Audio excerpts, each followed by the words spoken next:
அனைத்து நண்பர்களுக்கும் வணக்கம். உங்கள் ஆஸ்ட்ரோ பழனிசுவாமிகள் பேசுகிறேன். இந்த காணொளியில மகரம் ராசிக்கு மே மாதம் எப்படி இருக்கும் என்பதை பற்றி பொது பலனாக பார்க்கலாம். இந்த மகர ராசியை பொறுத்தவரையிலும் மதில் மேல உட்கார்ந்து இருக்கக்கூடிய பூனை மாதிரிதான். பல விஷயங்களுக்கு முடிவெடுக்க முடியாம இந்த பக்கம் போறதா அந்த பக்கம் போறதான்ற ஒரு தவிப்பு, குறிப்பா குடும்ப வாழ்க்கை பிரச்சனைக்கு. இப்போ மகர ராசிக்கு கடந்த காலமாக ஜென்மசனி முடிந்து இப்ப பாதசனி, ஏழரை சனியில கடுமையான காலகட்டத்தை தாண்டிட்டீங்க. பாதசனி என்பது ஒரு 50% அளவுக்கு தான் உங்களுக்கு பாதிப்பு ஏற்படுத்தக்கூடிய அளவுக்கு என்று நான் ஏற்கனவே பல வீடியோக்கள் கூட சொல்லியிருக்கிறேன்.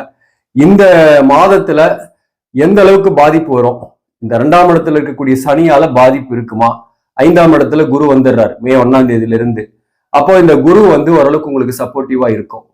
இந்த சனியால ஏற்படக்கூடிய பாதிப்பை குரு குறைக்கும். அது எல்லாருக்குமே ஏற்பட்டுடுமா அப்படின்ற விஷயம் நான் அந்த குரு பயிற்சியில சொல்லியிருக்கிறேன். குரு பயிற்சி எல்லாருக்கும் நன்மை கொடுத்துருமா அப்படின்ற விஷயத்த நான் குரு பயிற்சி பலன்கள்ல சொல்லியிருக்கிறேன். அந்த வீடியோவை நான் லிங்க்ல கொடுக்குறேன், பாருங்க.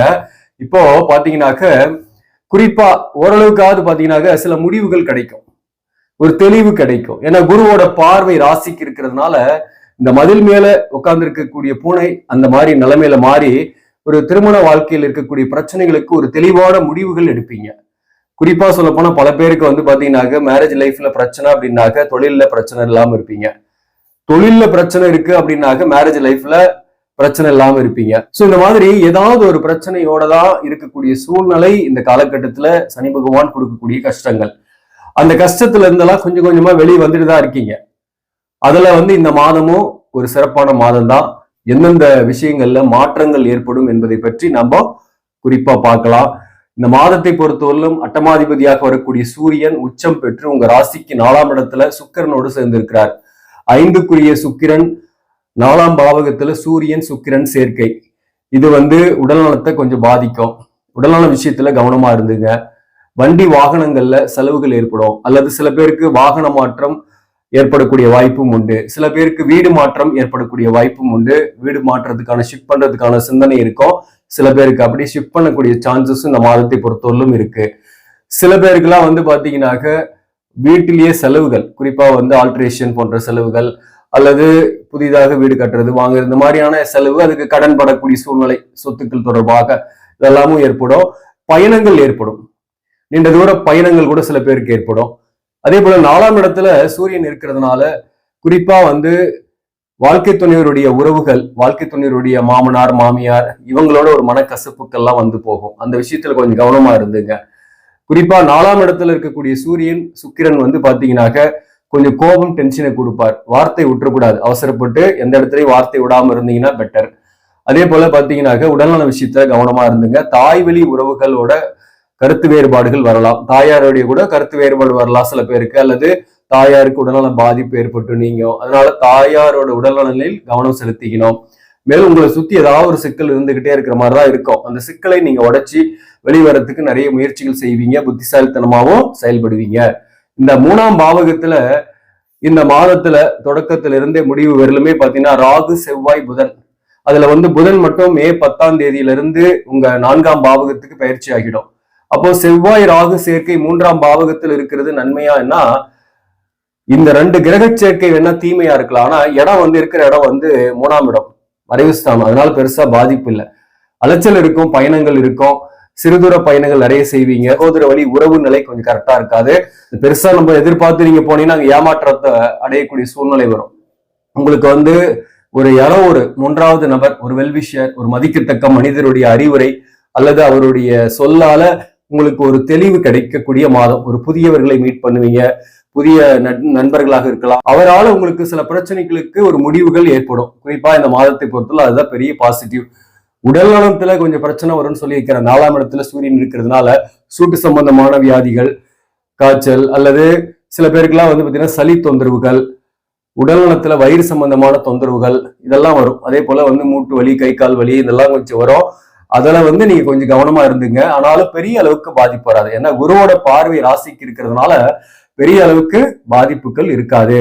மேலும் பாத்தீங்கன்னாக்க உங்களுடைய ராசிக்கு 11ஆம் பாவகத்தையும் குரு பார்க்கிறாரு. அதனால பிசினஸ் பண்ணக்கூடியவர்களுக்கு கடந்த காலத்தை விட லாபங்கள்லாம் கூடுதலாகவே வரும். இந்த குருவால என்ன நன்மை அப்படின்னாக்க தொழிலெல்லாம் ஓரளவுக்கு மேக்சிமம் நல்லா தான் இருக்கும். வேலை இல்லாதவர்களுக்கு வேலை கிடைக்கும், புதிய வாய்ப்பு கிடைக்கும்.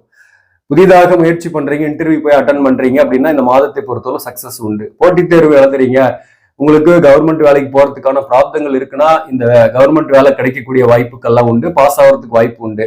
நீட் போன்ற எக்ஸாமுக்காக ப்ரிப்பரேஷன் பண்ணக்கூடிய மாணவர்களாக இருக்கீங்க, இந்த மாசம் எக்ஸாம் எழுத போறீங்கன்னாக்க உங்க சுய ஜாதகத்திலேயே மருத்துவம் கிடைக்கிறதுக்கான ஆப்பர்ச்சுனிட்டி இருக்கு அப்படின்னாக்க கண்டிப்பா நீட் எக்ஸாம்ல குவாலிஃபை ஆக்குவீங்க. அதே போல அரசு போட்டித் தேர்வுலையும் அதே மாதிரிதான். இப்ப இந்த குரு பார்வை 11ஆம் பாவகத்துக்கு விழுறதுனால இந்த செவ்வாயும் குருவோட வீட்டில இருந்து ராகுவோட சேர்ந்து இருக்கிறதுனால உங்களுடைய கடினமான முயற்சிகள்லாம் வெற்றி ஆகும், பயப்படவே வேண்டியதில்லை. அதனால நிறைய முயற்சி செய்வீங்க, அலைச்சல்கள் இருக்கும், பயணங்கள் இருக்கும், இடமாற்றம் வீடு மாற்றங்கள் ஏற்படும். வேலையில இருக்கக்கூடிய டிப்ரெஷனால உங்களுக்கு வேற ஒரு இடத்துக்கு மாறலாமான்னு நினைக்கிறவங்க தாராளமாக ட்ரை பண்ணலாம், அவங்களுக்கு வேலை கிடைக்கும். மேலும் வேலையே இதுவரையிலும் நான் போகல, வேலை கிடைக்காம இருக்கிற பல காலமாக இப்ப வேலை ட்ரை பண்றேன் அப்படின்னா தாராளமா செய்யுங்க, முயற்சி செய்யுங்க. உங்க தகுதிக்கு தகுந்த மாதிரி ஒரு வேலை வாய்ப்பு இந்த காலகட்டத்தில் கிடைக்கும். திருமண வாழ்க்கையை பொறுத்தவரை எப்படி இருக்கும் அப்படின்னா, கடந்த கால வாழ்க்கையில பிரிவுகள் ஏற்பட்டு பிரச்சனையோடு இருப்பவர்களுக்கெல்லாம் ஒரு முடிவு கிடைக்கும், ஒரு தெளிவு கிடைக்கும். குறிப்பா டிவோர்ஸ் ஆயிடுச்சு அப்படின்னாக்க அவங்களுக்கு மறுமணம் போன்ற வயலாம் அமையக்கூடிய காலகட்டம் தான். மறுமணத்திற்கு வரன் பார்க்கலாம். அது உங்க சுய ஜாதகத்தின் அடிப்படையில தான். எந்த டைம்ல மேரேஜ் பண்ணலாம், மறுமணம் நல்லா இருக்குமா, அந்த மேரேஜ் லைஃபாவது நல்லா இருக்குமா அப்படின்றதெல்லாம் உங்க சுய ஜாதக ஒரு ஜோதிடரிடம் கொடுத்து செக் பண்ணிக்கங்க. அதே போல பாத்தீங்கன்னாக்க எந்த மாதிரியான வரன்கள் பார்க்கலாம் அப்படின்ற விஷயம்லாம் நம்ம செக் பண்ணிக்கிட்டு தான் பார்க்கணும். அதே போல சில பேருக்கெல்லாம் வழக்குகள் இருக்கீங்க, அல்லது ஒரு முடிவு பெறாத பிரச்சனையாவே இருந்து நீண்டுட்டு இருக்கு, திருமண வாழ்க்கையில தனித்தனியா பிரிஞ்சு இருக்கிறோம், அதெல்லாம் சேருமா அப்படின்னாக்க உங்க சுய ஜாதகத்தின் அடிப்படையில தான் அதற்கான பதிலே இருக்கு. பொது பலனா சொல்லணும்னாக்க ஒரு விஷயத்தை நான் தெளிவா சொல்றேன். இப்போ தோஷங்கள் இருக்கு, கலசர தோஷம் 2 பேருக்குமே இருக்கு, தார தோஷம் இருக்கு அப்படின்னா அதே போல 2 பேருக்கும் ஏதாவது ஒரு வகையில தசாபுக்தியும் நல்லா இருக்காது. அட்டமாதிபதியோட தசை, 6ஆம் அதிபதியோட தசை, அல்லது ஒரு பாவகிரகம் குறிப்பா அந்த சனி தசை நடந்து 7 சனி எல்லாம் நடக்குதுன்னா கொஞ்சம் கடுமையா இருக்கும், பாதிப்பு இருக்கும். சோ அப்படிப்பட்டவர்கள் பிரிந்து இருக்கக்கூடிய சூழ்நிலை இருக்கு, தோஷங்கள் இருக்கு அப்படின்னா அந்த பிரிவுகள் நிரந்தரமாகும். அதே போல தோஷங்கள் இல்லை, இந்த தசாபுக்தி மட்டும்தான் சரியில்லை அப்படின்னாக்க இந்த தசை முடிகிறவர்களும் இந்த 7 சனி முடிகிறவர்களும் நீங்க எந்த விதமான பெரிய ஆக்டிவிட்டியும் எடுக்காம பொறுமையா இருக்கிறது நல்லது, விட்டு கொடுத்து போறது நல்லது. இந்த இன்னும் 2 வருஷம் 2026க்கு மேல 7 சனி முடிஞ்சு போயிடுது. சப்போஸ் உங்களுக்கு புக்தி மாறும், வேற புக்தியாவது வரும். அது ஒரு தசை சரியில்லைனா கூட, தசவநாதன் சரியில்லைனா கூட, புக்திநாதன் நல்லா இருந்தா கூட உங்களுக்கு அந்த காலகட்டத்துல ஓரளவுக்கு சேரத்துக்கான வாய்ப்பு உண்டு, 2 பேருக்குமே தோஷங்கள் இல்லை என்றால். ஆனா இருக்குன்னாக நீங்க எவ்வளவு காலம் வெயிட் பண்ணாலையும் மீண்டும் மீண்டும் சேர்ந்தாலையும் பிரிந்து பிரிந்து போகக்கூடிய சூழ்நிலையும் பிரச்சனைகளும் தொடர்ந்துகிட்டே தான் இருக்கும். அதற்கு நீங்க ஒரு கன்சல்டேஷன் எடுத்து நீங்க அது ஒரு தெளிவான முடிவு எடுத்துக்கிறது நல்லது. சில பேருக்குலாம் பொருளாதார ரீதியாக கடன் இருக்கும், கடன் பட்டிருப்பீங்க கடந்த காலத்துல. பிசினஸ் பண்ணக்கூடியவர்களுக்கு கடனுடைய அழுத்தங்கள்லாம் கடந்த காலத்துல அதிகமாகவே இருந்திருக்கும். 4ஆம் பாவகத்துல சுக்கிரன் புதன் சேர்க்கை என்பது உங்களுக்கு பெரிய அளவுக்கு கடனுடைய அழுத்தம் இல்லாம இருக்கும். புதிதாக கடன் கேட்கறீங்கன்னா கூட கடன் கிடைக்கக்கூடிய வாய்ப்பு உண்டு. புதியவர்கள் அறிமுகமாவாங்க, அவர்களால் ஒரு நல்ல முடிவெடுப்பீங்க, தெளிவா சிந்தனைகள் வரும். இப்ப பாத்தீங்கன்னாக்க ஒரு பக்கம் எதிர்ப்பாளினரால் ஆபத்து, எதிர்ப்பாளினுடைய நட்பில் சில பிரச்சனைகள்லாம் கூட கடந்த சில மாதங்களுக்கு முன்னாடி நான் போன மாதம் அதுக்கு முந்தின மாதம் வீடியோ போட்டிருக்கிறேன், ஞாபகம் இருக்கு. போன மாசம் காலங்கள் கடந்து காத்திருக்க வேண்டியதுதான் சொல்லியிருந்தேன். இந்த குரு பயிற்சி ஆயிடுச்சு இல்லையா, ஓரளவுக்கு உங்களுடைய காத்திருப்புக்கு ஒரு நல்ல விடை கிடைக்கும், கவலைப்படாதீங்க. அதாவது உங்க சுய ஜாதகத்துல நல்ல பிராப்தத்தோட பிறந்திருக்கீங்க, நல்ல தசாபுக்தி நடக்குதுன்னா பெரிய அளவுக்கு பாசிட்டிவாவே விஷயங்கள்லாம் நடக்கும். நம்ம ஜாதகத்துல ப்ராப்ளமேட்டிக்கா இருக்கு, சரியான கர்மா இல்ல, தீய கர்மாக்கள் தான் அதிகமாக இருக்குன்னாக உங்களுக்கு சில முடிவுகள் தவறான முடிவுகளாகவும் நெகட்டிவாகவும் இருக்கும். பாசிட்டிவா கிடைக்கிறதுக்கும் நெகட்டிவா கிடைக்கிறதுக்கும் உள்ள வித்தியாசம் இதுதான். அதாவது நம்ம சட்டியில நல்ல விஷயம் இருந்தாக அகப்பையில வரும், நம்ம சட்டியிலேயே சரியான விஷயங்கள் இல்லைன்னா அகப்பையில என்ன வரும் அதே தான் வரும். ஸோ அதுதான் நம்ம புரிஞ்சு கொள்ள வேண்டிய ஒரு முக்கியமான விஷயம். அதே போல இந்த குரு பயிற்சியோட பலனும் அப்படிதான் சொல்லியிருப்பேன். நம்மளுடைய வீடியோக்கள் எடுத்து பார்த்தீங்கன்னா உங்களுக்கு தெரியும். ஆனா பொதுவாகவே 5ஆம் இடம் என்பது திரிகோண ஸ்தானத்துல குரு இருக்கிறது நன்மைகளை செய்யக்கூடிய இடம். 5க்குரியவன் 4ஆம் இடத்துல புதனும் சுக்கிரனும் சேர்ந்து இருக்கக்கூடிய காலகட்டத்துல மாதத்தோட பிற்பகுதியில இந்த குருவை அஸ்தங்கப்படுத்தி சூரியனும் வருவாரு. 5ஆம் பாவகத்துல மே 14ஆம் தேதியிலிருந்து சூரியன். அப்ப சூரியன் குருவை அஸ்தங்கப்படுத்தி இருக்கக்கூடிய இந்த கிரக அமைப்புகள் மேக்சிமம் பாத்தீங்கன்னா இந்த நேரத்துல எதிர்ப்பாளினுடைய நட்பு அல்லது அவர்களுடைய ரிலேஷன்ஷிப்பால ஆதாயங்கள் ஏற்படும், பாதிப்புகள் இல்லை. அதே போல சில பேருக்கு அந்த புதிய நட்புகள் புதிய உறவுகள்லாம் கூட ஏற்படக்கூடிய காலகட்டமாகவே இருக்கும். இது குரு பெயர்ச்சியிலையும் நான் சொல்லியிருக்கிறேன். சோ அந்த புதிய உறவுகள், புதிய நட்புகளால மன மகிழ்ச்சி ஏற்படும். திருமணம் ஆகாதவர்களுக்கு திருமணம் ஆகக்கூடிய வாய்ப்பு அல்லது வரன் கிடைக்கக்கூடிய வாய்ப்பு, பிரிந்திருக்கக்கூடியவர்களுக்கு மறுமணம் போன்றவை ஏற்படக்கூடிய காலகட்டமாகவும் இந்த காலகட்டம் இருக்கும். மேலும் சில பேருக்குலாம் பாத்தீங்கன்னா எதிர்கால வாழ்க்கை துணையை சந்திக்கக்கூடிய வாய்ப்பும் இந்த காலகட்டத்தில் உண்டு. சோ அப்போ எதிர்பாலினால் இருந்து வந்த பிரச்சனை, ப்ராப்ளங்கள்லாம் ஓரளவுக்கு அதற்கு ஒரு சரியான முடிவும் சரியான தெளிவும் கிடைக்கும். உங்களை விட்டு விலகி சென்றவர்கள், பிரிந்து போனவர்கள், குறிப்பா ஒரு ரிலேஷன்ஷிப்ல நண்பராக இருக்கிறாங்க, அந்த நட்பை முறிச்சுக்கிட்டு திடீர்னு உங்களை விட்டுட்டு போனவங்க உங்களை தேடி வர்றதுக்கோ அல்லது உங்களோட பேசுறதுக்கோ முயற்சி பண்ணலாம், அல்லது பேசுறதுக்கான சந்திக்கிறதுக்கான வாய்ப்புகள்லாம் இந்த காலகட்டத்தில் உண்டு. மேலும் இந்த குருவால பாத்தீங்கன்னாக்க சூரியன் குரு சேர்க்கை சிவராஜ யோகம். அப்ப இந்த மாதத்தோட பிற்பகுதியில ஒரு மதிப்பு மரியாதை இருக்கும். சமுதாயத்துல இழந்த செல்வாக்கு, இழந்த மரியாதை, இழந்த பணம் இதெல்லாம் மீட்டெடுக்கக்கூடிய காலகட்டம். அதற்கு முன்னோட்டமான மாதம் என்றே சொல்லலாம். இப்போ அந்த வகையில நீங்க இருக்கக்கூடிய தெருவிலையோ அல்லது உங்க பகுதியிலோ உங்க நிறுவனத்திலேயோ ஒரு நல்ல மதிப்பு மரியாதையும் இந்த காலகட்டத்தில் உங்களுக்கு ஏற்படும். அரசு பணியில் இருக்கிறவங்களுக்கு ஒரு ஊதிய உயர்வோ அல்லது பதவி உயர்வோட ஒரு இடமாற்றங்கள் அமையக்கூடிய வாய்ப்பும் உண்டு. அரசியல் இருப்பவர்களுக்கு கூட ஒரு செல்வாக்கு இந்த காலகட்டத்தில் இருக்கும். இழந்த செல்வாக்கை மீட்டெடுக்கக்கூடிய காலகட்டம் தான். இந்த திரிகோணஸ்தானத்துல குரு இருக்கிறது நல்லதுதான், அது ஒரு பாசிட்டிவான விஷயம். அதே போல 2ஆம் இடத்துல இருக்கக்கூடிய சனி உங்களுக்கு சொல்லாத வார்த்தையை சொன்னதாக நினைத்து கணவன் மனைவிக்குள் சில தகராறுகள், பிரச்சனைகள்லாம் வருது இல்லைங்களா? அதாவது பிரியாம இருக்கிறீங்க கணவன் மனைவி அப்படின்னாக்க அவர்களுக்குள் சில தகராறுகள், பிரச்சனைகள் இருக்கிறதுலாம் இந்த குருவால் உங்களுக்கு அது குறையும். இனிமேல் பெரிய அளவுக்கு மனஸ்தாபங்கள் வராது, அல்லது பெரிய அளவுக்கு கருத்து வேறுபாடுகள் வராது.